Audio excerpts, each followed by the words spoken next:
আজি মহাষ্টমী তিথি দুৰ্গোৎসৱৰ যি আজি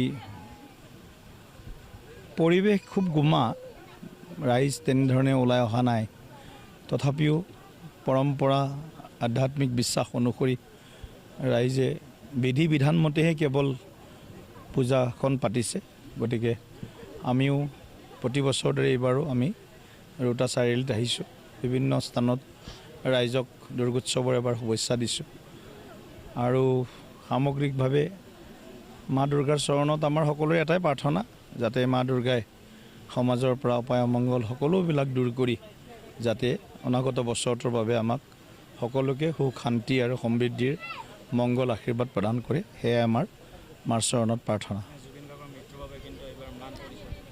নিশ্চিতভাৱে চাৰিওফালে একেই পৰিৱেশ ম্লান পৰাই নহয় মানুহৰ মনত দুখ বেদনা ঘনীভূত হৈ আছে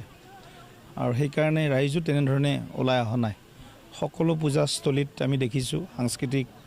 যি কাৰ্যসূচী আছিল প্ৰায় আটাইবিলাক বাতিল কৰিছে কেৱল আধ্যাত্মিক আৰু ধাৰ্মিক দৃষ্টিকোণেৰেহে পূজাখন সকলোৱে আয়োজন কৰিছে গতিকে আমাৰ প্ৰিয় শিল্পীগৰাকীৰ যি পৰলোক গমনৰ বতৰা সেই বতৰাই আমাৰ সকলোকে এতিয়াও শোকত ম্ৰিয়মান কৰি ৰাখিছে গতিকে আমি মাৰ চৰণত প্ৰাৰ্থনাও জনাইছোঁ আমাৰ মহান পুত্ৰগৰাকীৰ আত্মাৰ যাতে সদগতি সদগতি হয় আৰু